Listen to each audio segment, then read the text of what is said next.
नमस्कार साथियों, मेरा नाम है आर के सिंह। संस्कृति आईएएस के magazine summary and analysis series में आप सभी का स्वागत है। इस सीरीज के अंतर्गत आज के एपिसोड में हम जिस मैगजीन के महत्वपूर्ण आर्टिकल्स की चर्चा करने वाले हैं वो मैगजीन है मार्च 2025 की कुरुक्षेत्र मैगजीन। और इसी मैगजीन में जो भी आर्टिकल प्रकाशित हुए थे उनमें से जो सबसे महत्वपूर्ण आपके लिए हो सकते हैं उन पर आज हम चर्चा करेंगे और उनसे जुड़े हुए जो भी अहम पहलू हैं उन पर भी प्रकाश डालेंगे। चलिए स्टार्ट करते हैं और देखते हैं कि इस मैगजीन में जो हमने अलग अलग आर्टिकल्स लिए हैं उनमें सबसे पहला जो आर्टिकल है वो कौन सा है। तो ये आर्टिकल है समृद्धि एवं आजीविका सुरक्षा के लिए बागवानी। इसी शीर्षक के साथ ये जो आर्टिकल है ये प्रकाशित हुआ था और खास तौर पे देखें तो ये आपके लिए महत्वपूर्ण हो जाता है क्योंकि भारत में देखें तो कृषि जो सेक्टर है इससे जुड़े हुए और जो भारत में समृद्धि है, आजीविका जो सुरक्षा है, ये सारे मुद्दे कहीं ना कहीं एक तरह से देखें तो ज्वलनशील भी हैं, संवेदनशील भी है, आवश्यक भी हैं। तो इन पर बेसिक जो समझ है वो आपकी होनी चाहिए और इसी कारण से ये आर्टिकल प्रकाशित भी हुआ था। भारत चूँकि देखें भारत की अगर हम बात करें तो भारत की जो कृषि अर्थव्यवस्था है उसमें जो बागवानी क्षेत्र है, जो बागवानी सेक्टर है, इसका अपना एक महत्वपूर्ण स्थान है। ठीक है, और उत्पादन का जो भी तंत्र भारत में है उसमें जो बागवानी है, बागवानी जो फसलें हैं उनका जो समावेश हो रहा है वो न केवल कुल कृषि क्षेत्र में उसकी जो उत्पादकता है, उसमें जो पोषण की गुणवत्ता है, उसमें महत्वपूर्ण रूप से क्या कर रहा है, ये बागवानी क्षेत्र कहीं ना कहीं वृद्धि कर रहा है। और ये किसानों की जो आय होती है उस आय को, इनकम को बढ़ाने में भी एक महत्वपूर्ण भूमिका निभा रहा है। आय में सुधार करने के साथ अपने देश में जो छोटे सीमांत जो किसान हैं उससे जुड़े हुए जो समुदाय हैं उनकी जो आजीविका है उस आजीविका को सुरक्षित करने में भी बागवानी जो सेक्टर है इसकी अपनी अहम भूमिका है। और इसी कारण से ये आर्टिकल प्रकाशित हुआ था। इसके बारे में आप देख सकते हैं, इससे जुड़े हुई जो बातें हैं उन पर हम खास तौर पे बात करेंगे। जैसे बागवानी जो फसलें हैं उनके बारे में अगर हम देखें तो बागवानी फसलों में मूल रूप से आप देखेंगे तो जो फ्रूट्स हैं, जो फल हैं, जो वेजिटेबल्स हैं, जो सब्जियां हैं, जो फ्लावर्स हैं, जो फूल हैं, स्पाइसेस हैं, जो मसाले हैं, औषधि और सुगंधित जो पौधे हैं, जो बागानी फसलें हैं, ये सभी क्या शामिल किए जाते हैं, ये बागवानी फसलों में शामिल किए जाते हैं। तो एक तो आपको बेसिक तौर पे यही पता होना चाहिए कि जो बागवानी सेक्टर है, जो क्षेत्र है, जो फसलें हैं, उनमें कौन कौन से जो फसल है, कौन कौन से शामिल हैं इसमें, ये आपको पता होना चाहिए। अब बागवानी का जो महत्व है ये इससे भी और महत्वपूर्ण हो जाता है। तो क्या महत्व है बागवानी का, उस पर एक एक करके हम बात करेंगे। जैसे अगर इकोनॉमिक पर्सपेक्टिव में देखें कि आखिर इसका आर्थिक दृष्टिकोण से क्या महत्व है, तो आप देख सकते हैं कि जो कृषि और जो किसान कल्याण मंत्रालय है उसका ये कहना है कि जो बागवानी क्षेत्र है, इस बागवानी क्षेत्र का कृषि की जो जीडीपी है, जो एग्रीकल्चर के संदर्भ में देखें तो जो कुल जीडीपी है उसमें जो बागवानी सेक्टर का जो कंट्रीब्यूशन है वो कितना है, तो वो 30 से लेकर 35% है। तो आप समझ सकते हैं कि कितना महत्वपूर्ण है बागवानी जो फसलें हैं, बागवानी जो सेक्टर है वो कृषि जीडीपी के दृष्टिकोण से, जबकि कुल फसल क्षेत्रफल का ये केवल कितना है, 13% है। तो ये आप देख सकते हैं कि एक तरह से आप देखेंगे कि कुल फसल में इसका योगदान कम है, लेकिन कुल कृषि के जीडीपी में जो कंट्रीब्यूशन ये जो बागवानी फसलें हैं ये अधिक दे रही हैं। आप देख सकते हैं 35, यानी लगभग आधे से कम है, लेकिन अच्छा इनका योगदान है। तो इसी से इनकी अहमियत आप समझ सकते हैं। अगर रोजगार के दृष्टिकोण से देखें कि बागवानी जो सेक्टर है, बागवानी जो क्षेत्र है, ये क्या करता है अपने देश में, अगर रोजगार के दृष्टिकोण से देखें तो मूल रूप से जो बागवानी सेक्टर है इसे ये माना जाता है कि ये एक श्रम प्रधान क्षेत्र है। और इसी कारण से इस सेक्टर में जो लेबर्स है, जो श्रमिक है, जो काम करने वाले मजदूर है, उनकी जो संख्या है वो अधिक लगती है। और ख़ास तौर पे आप देखेंगे तो इसमें जो फसलें हैं उसमें पुरुष के बजाय जो महिलाओं का कहीं ना कहीं जो कंट्रीब्यूशन है वो अधिक देखने को मिलता है, क्योंकि बागवानी फसलों में रोपड़, कटाई, प्रसंस्करण या इस तरह के जो भी गतिविधियां हैं उसमें पुरुषों से कहीं अधिक कारगर साबित होती हैं महिलाएं। तो एक तरफ जो बागवानी है ये रोजगार सृजन भी कर रहा है, उसमें भी देखें कि अपने देश में जो लैंगिक असमानता है उसको भी दूर करने में ये एक महत्वपूर्ण भूमिका निभा रहा है। तो इस कारण से ये दोनों जो बातें दी गई हैं ये महत्वपूर्ण हो गई बागवानी सेक्टर के संदर्भ में। दूसरी बात करें कि निर्यात जो कैपेसिटी है भारत के संदर्भ में, उसमें इसकी क्या भूमिका है। तो देखिए, भारत विभिन्न जो बागवानी उत्पाद हैं, जैसे आप देखिए जो मसाले हैं, जो आम है, केला है, अनार है, जो फूलों का उत्पादन है, ये बड़े स्तर पे करता है। दुनिया में आप देखेंगे तो ये मैक्सिमम ऐसे उत्पाद हैं जिनमें भारत की जो पोजीशन है दुनिया में वो पहले स्थान पे मानी जाती है। और इसी कारण से भारत बड़ी मात्रा में इन बागवानी उत्पादों का क्या करता है, भारत से एक्सपोर्ट करता है, निर्यात करता है, और इस कारण से उसे एक अच्छी कह सकते हैं कि विदेशी आय भी प्राप्त होती है।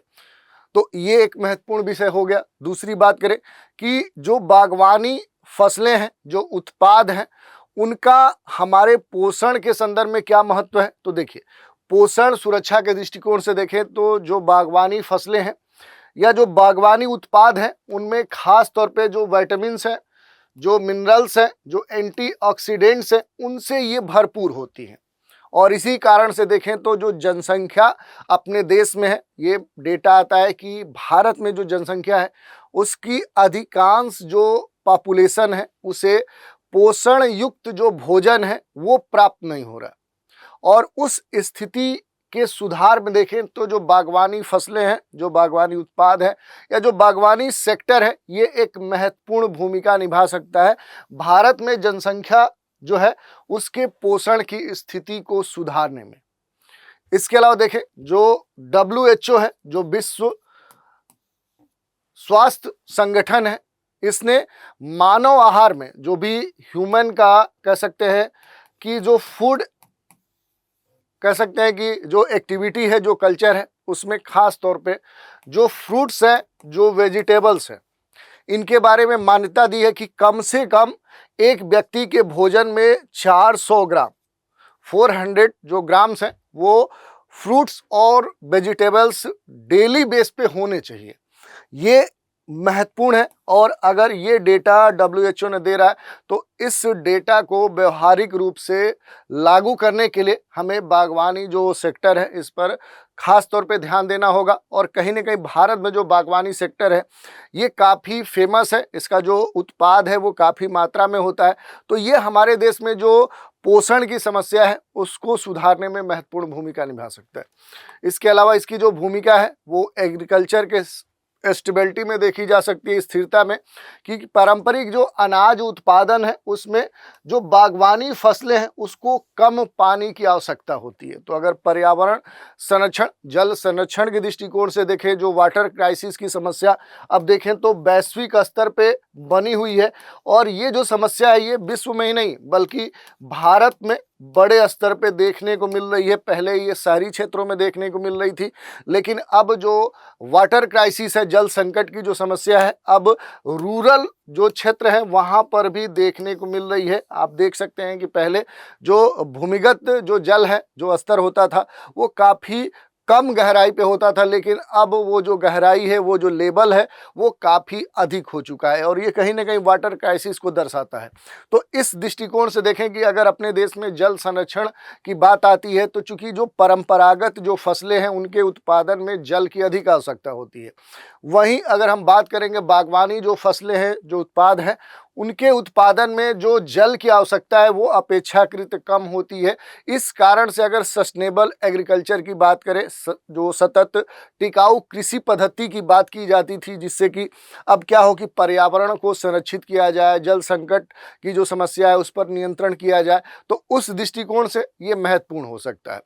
फल जो सब्जियां होती हैं, इनका जो फसल चक्र है वो भी क्या होता है, वो छोटा होता है कि कितने समय में जो इनका पूरा कह सकते हैं कि तैयार होकर ये कह सकते हैं कि कृषक को मिल जाए, तो इनका फसल चक्र छोटा होने से एक वर्ष में एक से अधिक कह सकते हैं कि फसलें या उत्पाद जो है उनका कहीं ना कहीं उत्पादन किया जा सकता है, जिससे अधिक से अधिक जो उत्पादक होगा उससे प्रॉफिट हो सकता है या वो प्रॉफिट प्राप्त कर सकता है। तो ये भी एक महत्वपूर्ण बात है। इसके अलावा एक विशेषता है फसल जो विविधीकरण है। इसकी अगर हम बात करें कि आखिर फसल जो विविधीकरण है इसका मतलब क्या है, तो इसका मीनिंग इतना ही है कि एक ही फसल पर जो निर्भरता होती है, और आमतौर पर देखें तो भारत में क्या है कि कुछ ही परंपरागत अनाज फसलें हैं जिस पर पूरी तरह से जो जनसंख्या है वो निर्भर है, जैसे गेहूं है, चावल है, मक्का है, चना है। तो कुछ ही फसलों पर एक तरह से देखें तो जो पूरा जनसंख्या है वो निर्भर है। उस निर्भरता को कम करने के साथ जो मार्केट में उतार चढ़ाव देखने को हमें मिलते हैं, कहीं ना कहीं इस उतार चढ़ाव के जो जोखिम है उनसे बचने के लिए जो एक आय है उस पर कम दबाव रखने के लिए लोगों के ऊपर जो कह सकते हैं कि एक तरह से इन्फ्लेशन है, जो कह सकते हैं कि तेजी से बढ़ती हुई जो महंगाई है उसका दबाव भार कम करने में जो बागवानी सेक्टर है ये अहम रोल निभाता है। कृषि प्रणाली में जो बागवानी फसलें हैं इनको शामिल करने में से आय में 3 से 5 गुना वृद्धि और संसाधनों की जो बचत की बात करें तो उसमें क्या है कि 40 से 50 तक की वृद्धि हो सकती है, ये बात कही गई है। और जैसा कि हमने पहले ही बताया कि जो महिलाएं हैं उनको एम्पावर्ड करने में भी ये महत्वपूर्ण भूमिका निभाता है। तो इस दृष्टिकोण से भी देखें तो बागवानी जो सेक्टर है ये काफ़ी महत्वपूर्ण हो जाता है, क्योंकि जो महिलाएं हैं ये बागवानी के विभिन्न जो उत्पादन है, कटाई है या इससे जुड़ी जो विभिन्न गतिविधियां हैं उनमें पुरुषों की अपेक्षा देखें तो महिलाएं अधिक कारगर हैं, उनकी कुशलता, उनका स्किल्स अधिक है। और इस कारण से देखें तो जो बागवानी सेक्टर है इसमें कई सारी जो नर्सरी जो प्रबंधन है, जो पुष्पोत्पादन है, प्रसंस्करण जैसी जो गतिविधियां हैं उसमें जो महिलाओं की भूमिका है वो तेजी से बढ़ रही है, और इस कारण से जो महिलाओं की आर्थिक स्थिति है वो पहले से बेहतर हुई है। इसके अलावा देखें तो बागवानी सेक्टर उद्यमिता को भी बढ़ाता है। अपने देश में देख सकते हैं कि सरकारी जो पहल है, सब्सिडी, जो किसान है, ग्रामीण जो युवा हैं उनको फ्लोरिकल्चर, जो जैविक कृषि है, बागवानी नर्सरी है, ऐसे बहुत सारे जो नए नए तरीके कह सकते हैं कि एग्री जो कहा जा रहा है कि प्रेन्योरशिप है ये अपनाने के लिए कहीं ना कहीं प्रोत्साहित कर रहे हैं। प्रवासन की जो कमी है, जो माइग्रेशन की समस्या अपने देश में एक क्षेत्र से दूसरे क्षेत्र में देखने को मिलती थी, जिससे कई सारी जो समस्याएं हैं वो अपने देश में उत्पन्न हो रही थी। तो कहीं ना कहीं जो प्रवासन की समस्या थी, माइग्रेशन की समस्या थी, उसमें भी कमी लाने में ये सेक्टर महत्वपूर्ण भूमिका निभा रहा है। कैसे? तो बागवानी क्षेत्र देखेंगे तो समृद्ध जो ग्रामीण आबादी है उसको रोजगार देने के लिए एक महत्वपूर्ण कह सकते हैं विकल्प हो सकता है। इस कारण से जो रूरल क्षेत्र है वहाँ से जो अर्बन क्षेत्र में जो पॉपुलेशन का माइग्रेशन हो रहा था उसे क्या किया जा सकता है, कम किया जा सकता है। तो ये एक महत्वपूर्ण कह सकते हैं कि इसका सकारात्मक प्रभाव हो सकता है, और इस कारण से जो ग्रामीण क्षेत्र है वहाँ पर अधिक से अधिक रोजगार के जो अवसर है वो कहीं ना कहीं सृजित हो सकते हैं। इस कारण से देखें तो जो अर्बन क्षेत्र में जो पॉपुलेशन का दबाव तेजी से माइग्रेशन होने के कारण बढ़ रहा था, वो जो दबाव है वो कहीं ना कहीं कम हो सकता है। तो ये बागवानी के जो विभिन्न कह सकते हैं कि उपयोग हो सकते हैं, जो महत्व हो सकते हैं, उनकी हमने बात की। अब थोड़ा सा इस क्षेत्र के विकास की हम बात करते हैं, इसका डेवलपमेंट कैसे हो रहा है, इसका ग्रोथ कैसे हो रहा है, इसका एक्सपेंशन कैसे हो रहा है। तो जो भारत हमारा देश है यहाँ पर जो बागवानी है इसका जो विकास है, ये जो भी गवर्नमेंट इनिशिएटिव्स हैं, जो प्रौद्योगिकी के स्तर पे प्रगति हो रही है, किसानों में जो बढ़ती हुई अवेयरनेस है, इन सभी का एक मिला जुला इंटीग्रेटेड प्रभाव देखने को मिल रहा है। और इसी विकास के देखेंगे तो कई सारे पहलू हमें देखने को मिल सकते हैं, कुछ मिशन और इनके जो प्रभाव हैं उनको भी देख सकते हैं। जैसे एकीकृत जो बागवानी विकास मिशन है वो इसी के तहत देखें तो शामिल किया जा सकता है, जिसमें भारत सरकार के द्वारा ये शुरू किया गया एक बागवानी क्षेत्र में एक तरह से देखें तो इंटीग्रेटेड डेवलपमेंट को प्रोत्साहित करने में वित्तीय और तकनीकी सहायता प्रदान करता है। ये केंद्र प्रायोजित जो योजना है ये क्या करता है, जो फल है, जो सब्जियां हैं, कंद फसलें हैं, मशरूम, मसाले, फूल, सुगंधित पौधे, नारियल, काजू, बांस सहित जो बागवानी क्षेत्र के बहुत सारे जो विकास हैं उनको बढ़ावा देने के दृष्टिकोण से इस पहल की शुरुआत की गई थी। अनुसंधान एवं विकास की बात करें तो भारतीय जो कृषि अनुसंधान जो परिषद है और जो राज्य कृषि विश्वविद्यालय है, उन्होंने मिलकर उच्च उत्पादकता वाली जो भी रोग प्रतिरोधक जो अलग अलग फसलें हैं, उन्नत जो बागवानी पद्धतियां हैं, उनके विकास में भी एक महत्वपूर्ण भूमिका निभाई है। और इसी को ध्यान में रखते हुए जो प्रौद्योगिकी है उसको अपनाया गया है और ये कहा जा रहा है कि जो भी संरक्षित जो खेती है उसमें जो भी माइक्रो इरिगेशन है, जो सूक्ष्म सिंचाई है, जो हाइड्रोपोनिक्स है, उत्तक संवर्धन जैसी जो आधुनिक तकनीकें हैं, उनको अपनाने से जो बागवानी क्षेत्र है इसमें जो प्रोडक्टिविटी है वो पहले से काफ़ी बढ़ चुकी है। यही नहीं, इंफ्रास्ट्रक्चर के स्तर पे भी काफ़ी विकास किया गया है, जैसे कोल्ड स्टोरेज जो है उनकी जो सुविधाएं हैं उनको बढ़ाया गया है ताकि बागवानी जो उत्पाद है, बागवानी जो फसलें हैं वो खराब ना हो, उनकी जो पैकेजिंग है वो सही तरीके से हो सके, कुशल आपूर्ति जो एक श्रृंखला है, जो चेन है, उसका प्रबंधन हो सके, उसको विकसित किया जा सके ताकि जो भी फसल की कटाई है उसके बाद होने वाला जो नुकसान होता है और जो बागवानी उत्पाद हैं वो आसानी से बाजार तक पहुंच सके, इसके लिए पूरा जो इंफ्रास्ट्रक्चर है उसे भी डेवलप किया गया है। तो ये सारी बातें हमने देख ली। अब यही नहीं, विकास और इसके महत्व की चर्चा हमने की। अब बागवानी जो सेक्टर है इसके सामने कई सारी जो चुनौतियां हैं वो भी हैं, तो उन चुनौतियों पर भी हम बात कर सकते हैं। जैसे फसल कटाई के बाद जो नुकसान की बात हमने की, ये एक महत्वपूर्ण पहलू है।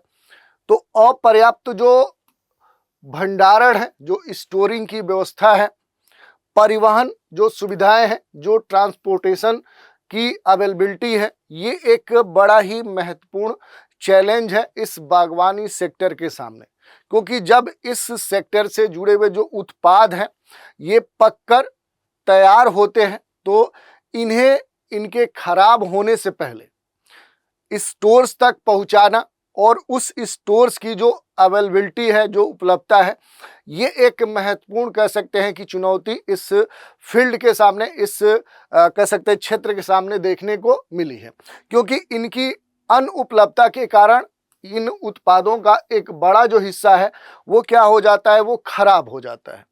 खाद्य जो प्रसंस्करण उद्योग है, जो फूड प्रोसेसिंग इंडस्ट्री है, उस इंडस्ट्री और इस मंत्रालय की माने तो इसके अनुसार 2022 का जो डेटा है उसमें ये कहा गया है कि फसल कटाई के बाद लगभग 6.02% से लेकर 15.05% जो फल हैं और लगभग 4.87% से लेकर 11.61% जो सब्जियां हैं वो खराब हो जाती हैं।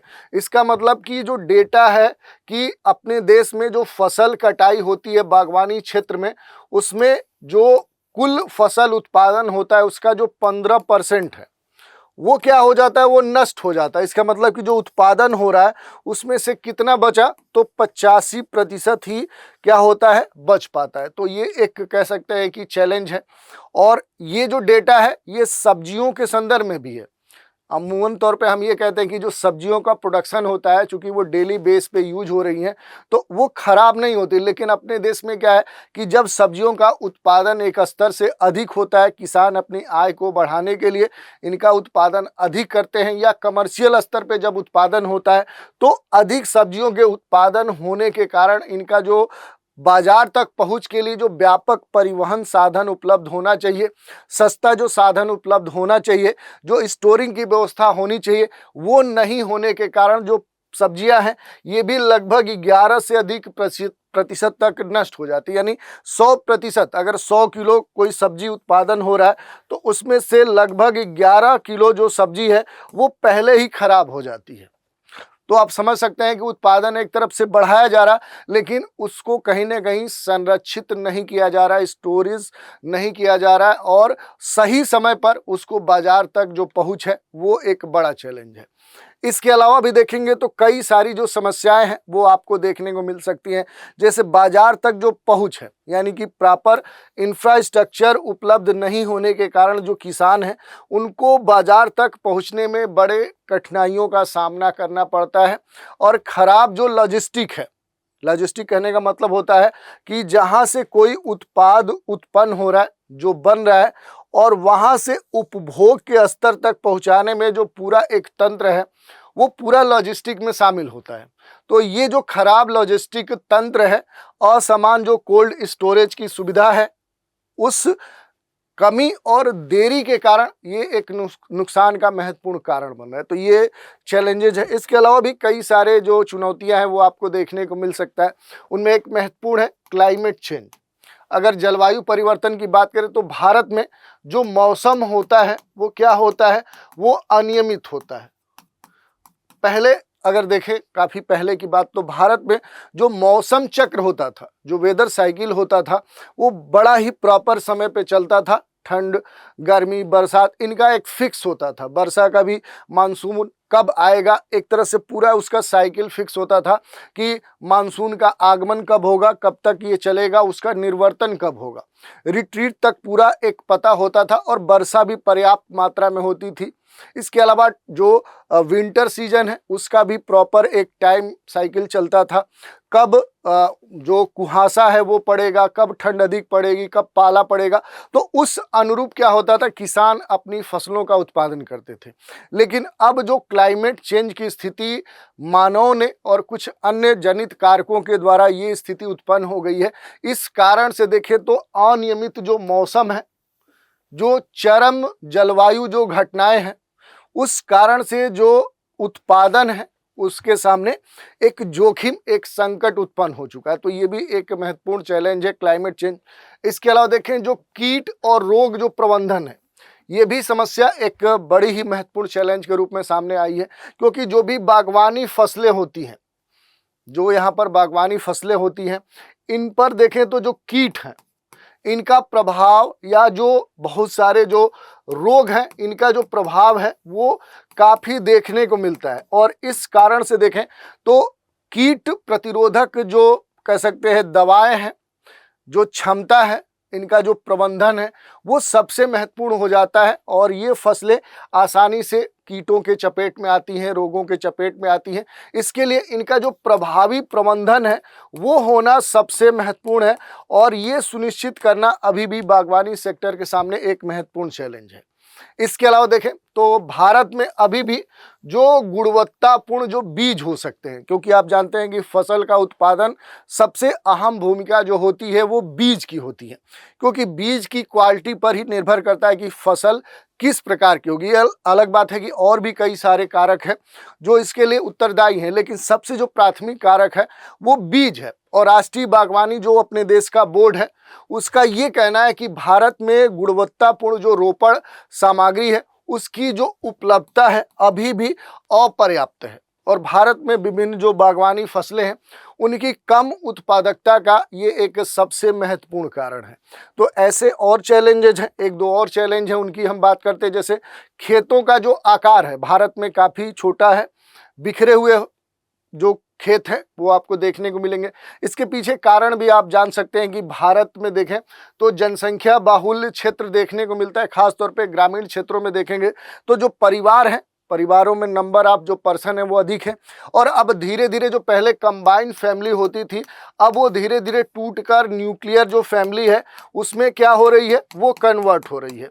इस न्यूक्लियर फैमिली में कन्वर्ट होने के कारण जो पहले बड़ा जो खेत है उसका जो आकार, जो क्षेत्रफल होता था वो बड़ा होता था, लेकिन अब परिवारों के टूटने से और बंटवारे होने से जो खेतों का आकार है वो अब छोटा हो चुका है। इसके अलावा भी देखेंगे तो जो खेत हैं प्रॉपर वे में देखें तो अभी भी जो चकबंदी की जो व्यवस्था है भारत में बहुत सारे क्षेत्रों में प्रॉपर वे में लागू नहीं हो पाने के कारण भारत में जो खेत हैं वो क्या है कि वो बिखरे हुए हैं, वो एक जगह, जैसे किसी एक व्यक्ति के अलग अलग जगहों पर उसके खेत होंगे, वो एक जगह उनका संयोजन अभी भी प्रॉपर वे में। ये अलग बात है कि सरकार अक्सर कई सारे क्षेत्रों में जो चकबंदी की प्रक्रिया है वो इसी समस्या को ध्यान में रखते हुए लागू करते आई है, लेकिन अभी भी ये समस्या अपने देश में बनी हुई है।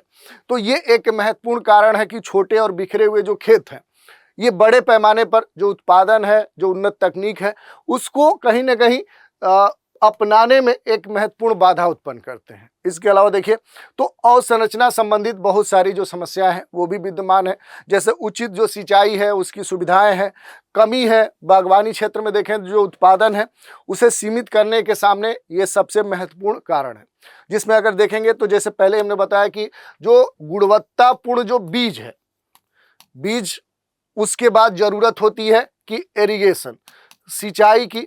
सिंचाई में भी अगर देखें तो आपको जो जल की आवश्यकता है वो पर्याप्त नहीं है। इसके अलावा देखें तो जो कीट और रोग जो प्रबंधन है वो भारत में अभी भी सही तरीके का जो इंफ्रास्ट्रक्चर है वो उपलब्ध नहीं है, जिस कारण से ये समस्या देखने को मिलती है। इसके अलावा देखें तो भारत में और भी कई सारी समस्या हैं, जैसे जल जमाव, अगर देखें तो वाटर जो लॉगिंग की समस्या है वो एक महत्वपूर्ण समस्या है। इसके अलावा देखें तो बहुत सारे जो क्षेत्र हैं वो सूखा से प्रभावित क्षेत्र हैं, तो कहीं देखेंगे तो जल जमाव की समस्या है तो कहीं सूखा की समस्या है, यानी जल का अभाव है। इसी तरह देखेंगे तो जब फसल का उत्पादन होता है तो बड़ी मात्रा में जो स्टोरिंग की समस्या है, जो ट्रांसपोर्टेशन की समस्या है, जो कि मार्केट या स्टोरेज तक पहुंचने की जो न समस्या है कि पहुंच नहीं पाते हैं, तो ऐसे बहुत सारे जो इंफ्रास्ट्रक्चर हैं, तो अवसंरचना संबंधित जो समस्या है वो एक बड़ा चैलेंज इस सेक्टर के सामने बनी हुई है। और इन सभी समस्याओं को ध्यान में रखते हुए सरकार या अन्य जो भी संस्थाएं हैं उनके द्वारा कई सारे विकास के लिए योजनाएं संचालित की जाती हैं। तो थोड़ा सा संक्षिप्त रूप से इन सभी योजनाओं स्कीम्स पर हम बात करेंगे। जैसे भारत सरकार ने अब तक जितनी भी चुनौतियों की हमने बात की, इनके समाधान के लिए बागवानी क्षेत्र को और बढ़ावा देने के लिए कई सारी जो नीतियां हैं वो स्टार्ट की हैं। जैसे आप देखिए एकीकृत जो बागवानी विकास मिशन है, ये इनमें सबसे महत्वपूर्ण है। ये जो मिशन है ये बागवानी फसलों के उत्पादन और उत्पादकता को क्या करता है, बढ़ाने के लिए एक क्लस्टर आधारित क्या करता है, एक अप्रोच अपनाता है। और इसी के तहत देखें तो जो भी टेक्नोलॉजी है उसके अनुकूल होने के साथ साथ जो भी फार्मर्स हैं, जो उद्यमी हैं, उनको आकर्षित करने के लिए जो भी फिनेंशियल सपोर्ट हो सकता है वो भी प्रदान करता है। इसके अलावा भी देखें तो कई सारे प्रयास किए गए हैं सरकार के स्तर पे। इन्हीं में से राष्ट्रीय बागवानी मिशन है, राष्ट्रीय बागवानी बोर्ड है, नारियल विकास बोर्ड है। इनके बारे में आपने पढ़ा भी है, नहीं पढ़ा है तो एक बार टेलीग्राम ग्रुप्स पे ये PDF आपको मिल जाएगा, वहाँ से देख लीजिएगा। राष्ट्रीय बांस मिशन है, बागवानी क्लस्टर विकास कार्यक्रम है, राष्ट्रीय कृषि विकास योजना है। इसके अलावा देखेंगे तो और भी प्रयास किए गए हैं, जैसे एग्रो फॉरेस्ट्री पर उप मिशन, मृदा स्वास्थ्य प्रबंधन। आप सभी जानते हैं कि सॉइल हेल्थ जो है उस पर ध्यान देने के लिए इसे स्टार्ट किया गया है। और प्रधानमंत्री जो फसल बीमा योजना है ये इसी कह सकते हैं कि इन समस्याओं को ध्यान में रखते हुए सरकार के द्वारा ये सभी प्रयास किए गए हैं। तो ये पूरा आर्टिकल हमने डिटेल में देखा, इससे जुड़े हुए जो भी अहम पहलू हैं उन पर भी हमने बात की। अब एक और आर्टिकल इस मैगजीन में प्रकाशित हुआ था, बागवानी जो भी देख सकते हैं कि यहाँ पर फसलें हैं, खासतौर पे उनके संदर्भ में उनका जो खाद्य प्रसंस्करण है ये बड़ा मुद्दा है, क्योंकि जो फूड प्रोसेसिंग है, जो खाद्य प्रसंस्करण है, ये अपने देश में अभी भी उस स्तर पे नहीं पहुंच पाया है जिस स्तर पे होना चाहिए। और किसी भी खाद्य सामग्री को उसकी कच्ची जो स्थिति है, यानी कि कच्चा माल जो होता है, तो कच्ची जो प्रकृति है उस अवस्था से उसको क्या करना है कि यहाँ पर आप देखेंगे कि ये रॉ मटेरियल है, ये कच्ची अवस्थिति में है, उसे फूड प्रोसेस करके, फूड प्रोसेसिंग के द्वारा उसको उपभोग कंजम्पशन हेतु बनाने योग्य बनाने के लिए अधिक अस्थायी रूप से बदलने की एक ये पूरी प्रक्रिया है। और इसका जो मुख्य उद्देश्य यही होता है कि जो भी खाद्य पदार्थ हैं वो क्या हो, वो खराब ना हो पाए। और इसी कारण से क्या है कि फूड जो प्रोसेसिंग तकनीक है, इसका इस्तेमाल किया जाता है और इसका उद्देश्य भी यही है कि खाद्य पदार्थों को सेल्फ लाइफ उपयोग उनका बढ़ाया जाए और जल्दी खराब होने वाले जो भी पदार्थ हैं, फल हैं, सब्जियां हैं या इस तरह के जो भी उप उत्पाद हैं, उनमें क्या किया जाए, अधिक महत्वपूर्ण तरीके से इस कह सकते हैं कि तरीके को अपनाकर उनको लंबे समय तक बनाए रखा जाए। इसमें खास तौर पे देखें, जो भी खाद्य पदार्थ हैं उनका जो उपभोग है उसके लिए तैयार किया जाता है और संरक्षण करने के स्तर पे जो भी जैविक क्रियाएं हैं उनको धीमा करना होता है। यानी जो भी यहाँ पर जैविक एक प्रोसेस होती है उसे स्लो कर दिया जाता है, एक तरह से देखें तो रोकने के स्तर पे लाया जाता है, ताकि इनकी सेल्फ जो लाइफ है, इनका जो बने रहने का क्रम है वो लंबे समय तक बने। इन पदार्थों की जो गुणवत्ता है, इनका जो स्वाद है, जो पोषण स्तर है वो बना रहे, और इसी कारण से ये चर्चा में है। इसके अलावा देखें, इससे जुड़ी जो महत्वपूर्ण बातें हैं, प्रसंस्कृत जो उत्पाद हैं उनका जो वैश्विक बाजार है, ग्लोबल जो मार्केट है, उससे जुड़े हुए जो डेटा है वो यहाँ पर दिए गए हैं। जैसे फल सब्जी जो भी सामग्री है उसका जो ग्लोबल मार्केट है वो वर्ष 2023 में आप देखिए 194.1 बिलियन यानी 194.1 बिलियन अमेरिकी डॉलर पहुंच गया था, जिसके वर्ष 2030 तक कहा जा रहा है कि ये 286.8 बिलियन अमेरिकी डॉलर तक पहुंचने का एक संभावना व्यक्त किया गया है। और जो भी खाद्य प्रसंस्करण उत्पाद हैं उनमें निर्यात की जो व्यापक संभावनाएं हैं वो विद्यमान है। क्यों विद्यमान है? तो देखिए, विकसित जो अर्थव्यवस्थाएं हैं वो प्राकृतिक जो भी खाद्य पदार्थ हैं उनका जो उच्च अनुपात है वो क्या करती हैं कि इंपोर्ट करती हैं अपने देशों में। जो कुल खाद्य आयात का लगभग आप देखेंगे तो 50% यानी आधे के बराबर होता है, जबकि विकासशील जो भी डेवलपिंग जो इकोनॉमीज हैं उनके लिए ये लगभग 35%। इसके प्रमुख जो आयातक देश हैं उनमें आप देखेंगे तो अमेरिका है, जर्मनी है, ब्रिटेन है, फ्रांस है, जापान है, चीन है, बेल्जियम, नीदरलैंड और इटली। तो इससे आप समझ सकते हैं कि जितने भी विकसित देश हैं वो क्या करते हैं कि ऐसे पदार्थों को अल्प विकसित या विकासशील देशों से क्या करते हैं, इंपोर्ट करते हैं। अब इस पूरे सिनेरियो में देखें जो भारत की स्थिति है ये क्या कहती है, ये महत्वपूर्ण हो जाता है। तो देखिए, अगर ग्लोबल लेवल पे बात करें तो भारत जो है ये जो फ्रूट्स हैं, जो वेजिटेबल्स हैं, उनका दूसरा सबसे बड़ा क्या है, प्रोड्यूसर है, उत्पादक है। और इसकी जो हिस्सेदारी है आप देख सकते हैं कि 11.7% और 17.8%, 17.8% है।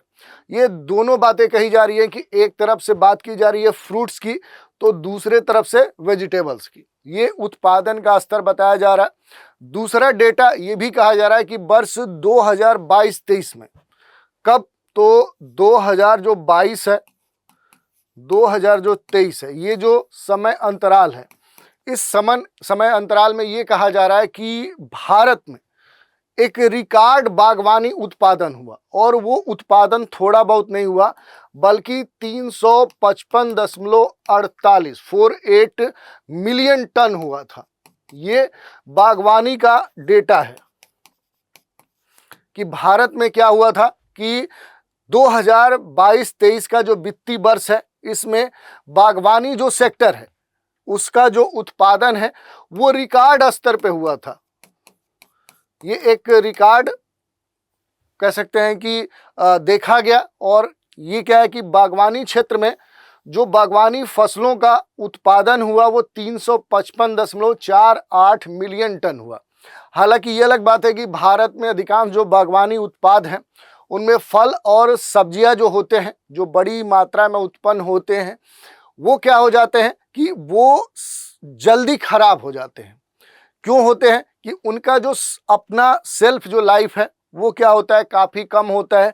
और इसी कारण से अधिकांश जो उत्पादन होता है उस अधिकांश उत्पादन में जो खराब होने की एक जो समस्या है वो सबसे अधिक है। तो उत्पादन तो अधिक हो रहा है लेकिन उसे संरक्षित नहीं किया जा रहा है, सही समय पे मार्केट नहीं पहुंच पा रहा है। दूसरी बात करें तो परिवहन की प्रॉपर सुविधाएं नहीं है, या बहुत सारे जो चैलेंजेज हमने देखे वो सारी समस्याएं इस उत्पादन के सामने देखने को मिलती है। भारत की बात करें तो वो भारत जो है ये दुनिया का सबसे बड़ा, एक तरह से देखें तो खाद्य बाजार है। फूड मार्केट का स्तर पर देखें तो ये दुनिया का सबसे बड़ा, कह सकते हैं कि बड़ा फूड मार्केट है, जिसमें खाद्य प्रसंस्करण उद्योग जो है उसका जो योगदान है, अगर फूड प्रोसेसिंग जो इंडस्ट्री है उसके योगदान की बात करें तो मात्र 32% है। और भारत में खाद्य प्रसंस्करण का जो क्षेत्र है वो धीरे धीरे बढ़ रहा है। अगर बात करें 2010 के बाद तो ये काफ़ी तेज़ी से बढ़ा है, और 2022 तक देखें तो ये जो डेटा है ये काफ़ी अधिक बढ़ चुका है। अगर 2022 में जो बागवानी या कह सकते हैं कि इस तरह के जो क्षेत्र हैं, इससे जुड़े हुए जो उत्पाद हैं, उनके कुल मूल्य की बात करें तो ये 866 कह सकते हैं 866 जो बिलियन अमेरिकी डॉलर है उन तक पहुंच चुका है। यही नहीं, यहाँ पर अगर बात करें तो भारत ने ये भी लक्ष्य रखा है कि हम क्या करेंगे कि 2022 के बाद अब आगामी जो वर्ष है 2027 यानी 5 वर्षों के बाद अब जो हमारा लक्ष्य होगा भारत में खाद्य प्रसंस्करण क्षेत्र में, खास तौर पे 2027 तक इस पूरे क्षेत्र को अगर हम देखें तो 1274 जो बिलियन अमेरिकी डॉलर है उस तक पहुंचने का लक्ष्य भारत ने निर्धारित किया है। तो इस तरह के जो लक्ष्य हैं वो काफ़ी महत्वपूर्ण हो जाते हैं, और भारत ने चूंकि 2022 में एक रिकॉर्ड कह सकते हैं कि उत्पादन इस क्षेत्र में कहीं ना कहीं किया था, इस कारण से अब चैलेंजेज ये है कि ये जो उत्पादन है इसे कैसे प्रसंस्कृत किया जाए या कैसे स्टोर किया जाए, कैसे इसका निर्यात किया जाए, ये सबसे बड़ा चैलेंज है। प्रसंस्कृत जो भी सब्जियां हैं उनके लिए देखें तो भारत के प्रमुख जो निर्यात गंतव्य हैं, जिन देशों में भारत से भेजा जाता है, जैसे कि हमने बताया था कि उनमें अमेरिका या मतलब जितने भी विकसित देश हैं, अमेरिका है, ब्रिटेन है, जर्मनी है, फ्रांस है, स्पेन है, नीदरलैंड है, ये सभी देश हैं जहां पर भेजा जाता है। अपेक्षाकृत आप देखेंगे कि पहले वाले में चीन भी शामिल था, लेकिन इस वाले सेक्टर में चीन शामिल नहीं है, क्योंकि चीन भी क्या है कि फल सब्जियों का भारत की तरह एक बड़ा उत्पादक देश है। तो ये सारी बातें हमने देखी। इसके अलावा आप देखेंगे तो बहुत सारे आंकड़े हैं, जैसे प्रसंस्कृत खाद्य पदार्थों का जो महत्व है ये आप देख सकते हैं। जो भी खाद्य प्रसंस्करण उद्योग है, जो पोषण सुरक्षा है वो प्राप्त करने में एक महत्वपूर्ण भूमिका निभाते हैं। ताजे फल सब्जियों में कई प्रकार के जो विटामिन, मिनरल्स, फाइबर और अन्य जो पोषक तत्व होते हैं वो शामिल है। विश्व स्वास्थ्य संगठन के प्रतिदिन कम से कम देखें तो 400 ग्राम जो फल या सब्जियां जो खाने की बात WHO ने की है, ये सबसे महत्वपूर्ण विषय बन चुका है। और इस कारण से देखें तो अब मानव को इस स्तर पे या इस पर ध्यान देने की आवश्यकता है, और इस कारण से देखें तो अब ये सेक्टर काफ़ी महत्वपूर्ण हो जाता है।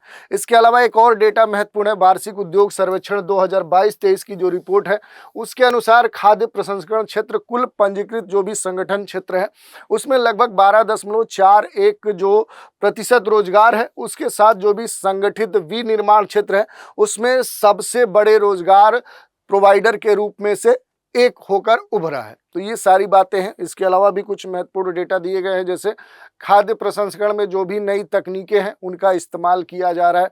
जैसे आधुनिक जो तकनीकें हैं ये फूड प्रोसेसिंग क्षेत्र में एक महत्वपूर्ण एलिमेंट के तौर पे उभरी हैं। उत्पादन दक्षता, स्टोरिंग, इनकी गुणवत्ता को मेंटेन करना, सुरक्षा के नए मानकों को स्थापित करने में इनकी जो भूमिका है वो एक महत्वपूर्ण कह सकते हैं कि रूप में अब देखने को मिली है। इनमें से कई तकनीकें हरित खाद्य प्रसंस्करण तकनीकें हैं, जो कि नवीकरणीय जो भी संसाधन हैं उनके उपयोग या अपशिष्ट को कम करने के साथ ऊर्जा के उपयोग में कटौती करने पर ध्यान केंद्रित करती है। तो थोड़ा सा इन तकनीकों पर हम थोड़ा बात करेंगे। जैसे गैर थर्मल जो तकनीकें हैं, ये अपरंपरागत जो खाद्य संरक्षण तकनीक है उसमें गैर थर्मल जो तकनीक है ये कोशिका झिल्ली और आनुवांशिक जो सामग्री है उसको नष्ट करके भोजन में जो भी मौजूद माइक्रोबियल जो लोड है उसको कम करते हैं, जिससे भोजन क्या होता है, खराब करने वाले जो भोजन के सूक्ष्म जीव हैं उनकी गतिविधियों में उनकी सक्रियता कम हो जाती है। यही नहीं, ये जो तकनीक है ये ऊर्जा के एफिशिएंसी के संदर्भ में देखें, ऊर्जा कुशलता के दृष्टिकोण से देखें तो ये क्या करता है कि ये उसका उपयोग करते हुए जो भी भोजन है, भोजन का जो भी न्यूट्रिशन है, जो उसकी पोषकता है, वो बनाए रखने में कहीं ना कहीं एक महत्वपूर्ण भूमिका निभाता है। और इस कारण से जो भी भोज्य पदार्थ है उसका जो लाइफ होता है वो लंबे समय तक होता है।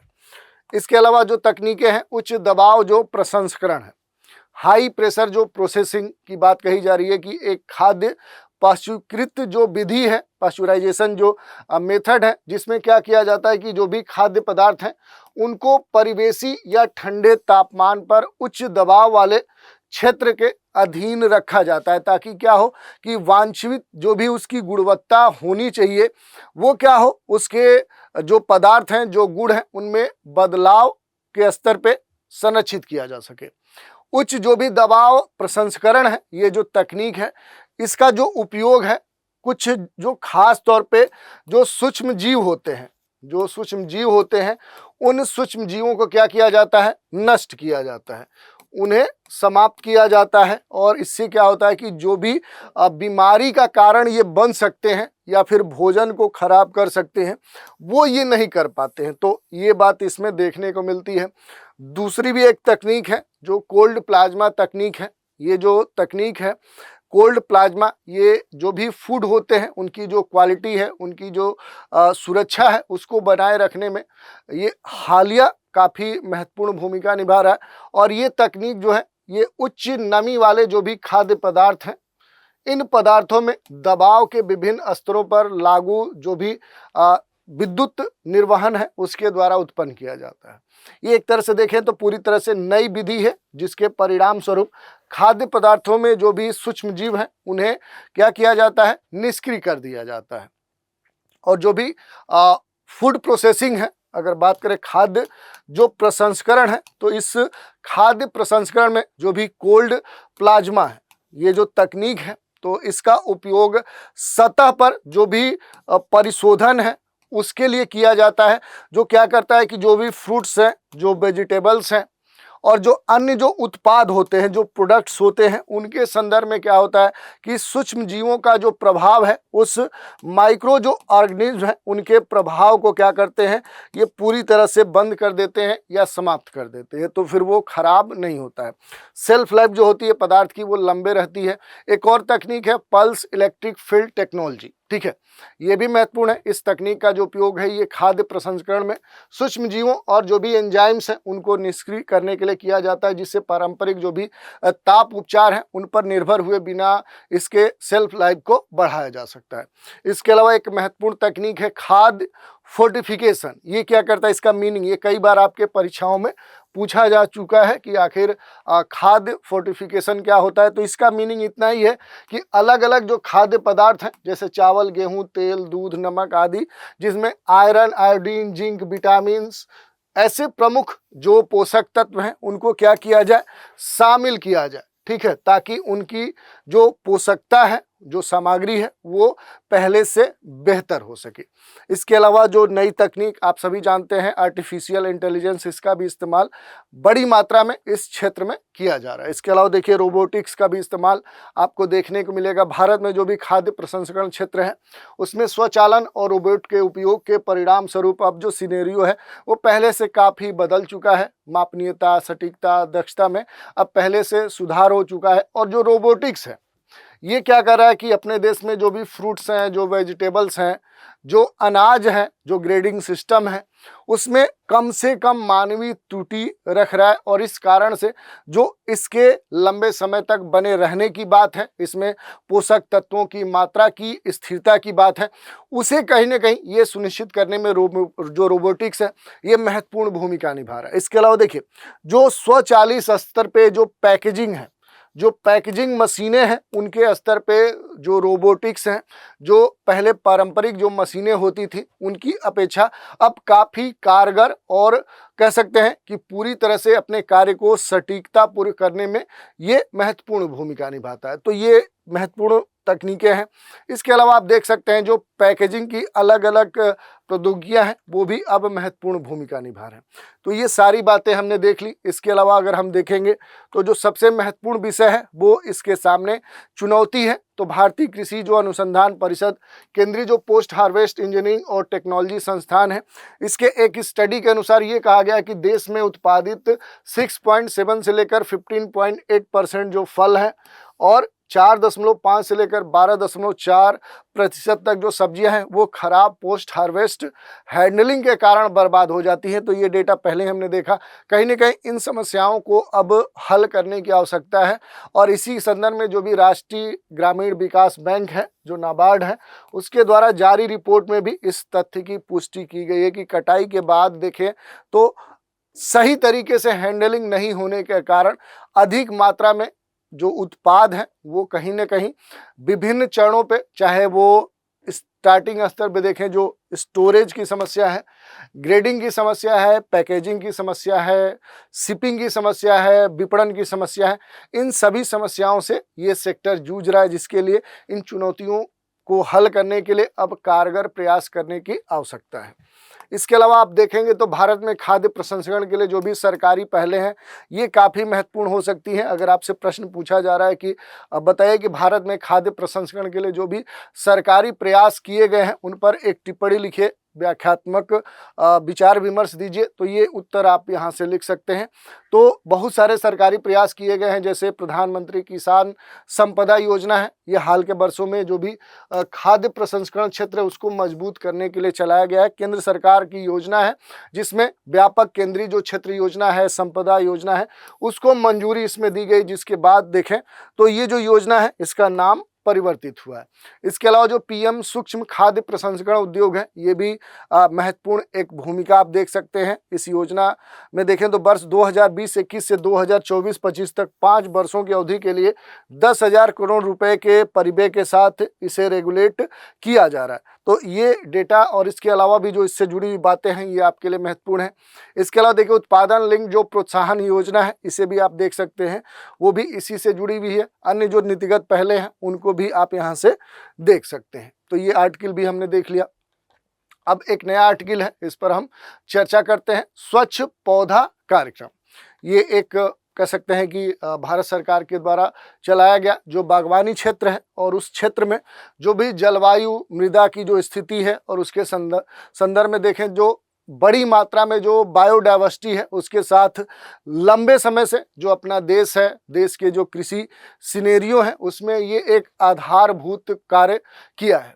विश्व में देखें तो चीन के बाद हमारा जो पड़ोसी देश चीन है, उसके बाद देखें तो जो भारत की स्थिति है वो क्या है कि फ्रूट्स, वेजिटेबल्स, जो बागवानी फसलें हैं उनमें सबसे महत्वपूर्ण भूमिका है और इसी कारण से भारत घरेलू और अंतर्राष्ट्रीय दोनों स्तर पे इन क्षेत्रों में जो मांगे हैं उनको पूरा करने में सक्षम है और भारत के लिए अपार संभावनाएं इन क्षेत्रों में विद्यमान है। तो इस कारण से ये महत्वपूर्ण हो जाता है और इसी को ध्यान में रखते हुए कहीं ना कहीं ये जो कार्यक्रम है ये स्टार्ट किया गया। केंद्रीय मंत्रिमंडल ने 9 अगस्त 2024 को आप देख सकते हैं 1765.67 करोड़ रुपए के निवेश के साथ बागवानी के एकीकृत विकास मिशन के तहत जो स्वच्छ पौधा कार्यक्रम है इसको अप्रूवल देकर महत्वपूर्ण निर्णय लिया। इस पूरे संदर्भ में ये कहा जा रहा है कि ये जो कार्यक्रम है स्वच्छ पौध कार्यक्रम, ये किसानों को उनकी भूमि के आकार, साइज, सामाजिक आर्थिक जो पृष्ठभूमि है उसकी परवाह किए बिना वायरस मुक्त उच्च गुणवत्ता वाली जो रोपण सामग्री है उस तक पहुंच प्रदान करके भारत के बागवानी क्षेत्र में क्या करेगा, क्रांति लाने का प्रयास करेगा। और इसके लिए समावेशी जो भी दृष्टिकोण है उसका जो उद्देश्य है विशेष रूप से अपने देश में जो भी छोटे पैमाने और हाशिए पर पड़े हुए जो किसान हैं उनके लिए एक खास अवसर उपलब्ध कराना है ताकि उन्हें तेजी से इस कॉम्पिटिटिव वाले सेक्टर में कृषि वातावरण में सफल होने के लिए आवश्यक जो भी उपकरण है, जो भी सुविधाएं हैं उसके संदर्भ में उन्हें एम्पावर्ड किया जा सके। और ये जो कार्यक्रम है इसके दूरगामी लाभ हैं, आप देख सकते हैं। ये जो कार्यक्रम है ये अपने साथ कई महत्वपूर्ण लाभ लेकर आता है जिसमें किसान, नर्सरी, उपभोक्ता, व्यापक जो निर्यात बाजार है वो भी इसमें शामिल किए गए हैं। किसानों के लिए देखें तो जो स्वच्छ पौध कार्यक्रम है, इसका सबसे तत्कालिक जो लाभ है वो फसल की पैदावार में वृद्धि की जो संभावना है वो है। दूसरी बात करें तो वायरस मुक्त उच्च गुणवत्ता वाली जो रोपण सामग्री है वो प्राप्त होगी।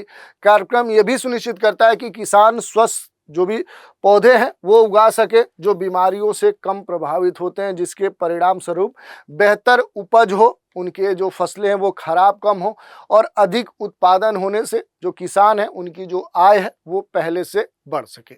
इसमें न केवल उत्पादकता बढ़ती है बल्कि जो संबंधित किसान हैं उनके लिए आय के नए जो अवसर हैं वो भी खुलते हैं।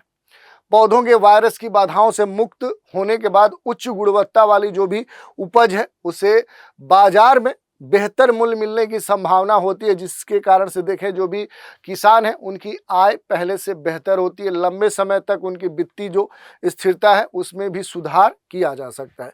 तो इन सभी लक्ष्यों के साथ ये जो कार्यक्रम है ये स्टार्ट किया गया। इससे जुड़े हुए बहुत सारे बातें हैं उनको आप देख सकते हैं। इस कार्यक्रम के आगे बढ़ाने वाले कई सारे घटक हैं, उन पर भी आप कंटेंट देख सकते हैं। ये सारी बातें यहाँ पर दे दी गई हैं जिनके बारे में यहाँ पर हमने की पॉइंट में उन्हें ऑर्गेनाइज कर दिया है। इसके अलावा देखें तो प्रमाणन और कानूनी ढांचे को भी मजबूत करने की बात इसमें कही गई है।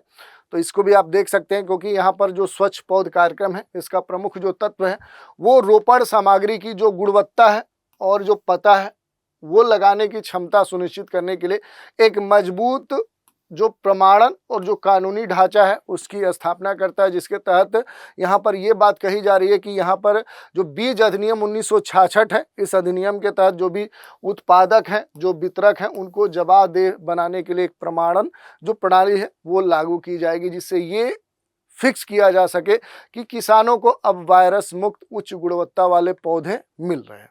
तो ये सारी बातें इसमें शामिल है। इसके अलावा भी आप देखेंगे तो किसानों को सशक्त बनाने का लक्ष्य ये इसमें इस स्वच्छ संयंत्र कार्यक्रम के माध्यम से सीपीपी समावेशन और स्थिरता को प्राथमिकता देता है, जिसका लक्ष्य यही है कि भूमि की जो जोत है उसका जो आकार है, सामाजिक आर्थिक जो पृष्ठभूमि है, उससे ध्यान दिए बिना सभी किसानों के लिए स्वच्छ वायरस मुक्त रोपण सामग्री तक किफायती पहुंच सुनिश्चित किया जा सके। ये कार्यक्रम कृषि विकास में जो लैंगिक समानता है उसको भी बढ़ावा देता है, यानी इस क्षेत्र में महिला पुरुष की जो भागीदारी है वो लगभग समान हो। और इसका जो लक्ष्य है ये भूमि और जो भी जोत है उसके संदर्भ में कहा जा रहा है कि सामाजिक आर्थिक पृष्ठभूमि को कहीं ना कहीं ध्यान रखे बिना इस क्षेत्र में काम करना और शामिल करके जो भी महिला किसान हैं उनको एम्पावर्ड करे। इसके अलावा भारत में विविध जो कृषि जलवायु स्थितियां हैं उनको पहचानने के साथ जो सीपीपी है एक क्षेत्र विशिष्ट दृष्टिकोण अपनाता है, जिससे स्थानीय जो भी पर्यावरणीय संबंधित चैलेंजेज हैं उनके अनुरूप स्वच्छ पौध और किस्म प्रौद्योगिकी का विकास किया जा सके। तो ये सारी बातें इसमें शामिल की गई हैं। इसके अलावा राष्ट्रीय और वैश्विक जो पर्यावरण पहल है उसके साथ जो सीपीपी है इसका एक इंटीग्रेशन किया गया है, जिसमें ये कहा गया है कि सीपीपी भारत के बागवानी क्षेत्र में एक महत्वपूर्ण भूमिका निभाता है, जबकि ये जो मिशन है, ये जो लाइफ है, पर्यावरण और जीवन के लिए जो जीवन शैली है, ये इनिशिएटिव स्टार्ट किया गया था। ये वन हेल्थ दृष्टिकोण जैसी जो राष्ट्रीय और वैश्विक पर्यावरण पहल है उनके साथ इंटीग्रेट हो जाता है, जो कहीं ना कहीं एक कोलिनियर होते हुए जो स्थिरता है, पर्यावरण जो प्रबंधन है, जो समग्र कल्याण का एक धारणा है, एक जो कह सकते हैं कंसेप्ट है, उसके प्रति भारत की जो प्रतिबद्धता है उसे भी मजबूत बनाता है। तो ये बातें इसके बारे में कही गई हैं। सहयोगात्मक नेतृत्व के बारे में भी बहुत सारी बातें कही गई हैं। इसके अलावा आप देखेंगे तो सीपीपी एक महत्वपूर्ण पहल के रूप में अब काम कर रहा है। इसके अलावा भारत के बागवानी क्षेत्र में देखें तो ये एक नया भविष्य देने का वादा कर सकता है, उच्च गुणवत्ता वाली जो वायरस मुक्त रोपण सामग्री है उस तक पहुंच सुनिश्चित करके, और बिना किसानों के बैकग्राउंड को ध्यान में रखते हुए जो भी कार्यक्रम है ये फसल स्वास्थ्य उत्पादकता में महत्वपूर्ण जो भी चुनौतियां हैं उनके समाधान में और संधाड़ी लचीलापन जो कृषि है उसमें एक महत्वपूर्ण भूमिका निभा सकता है।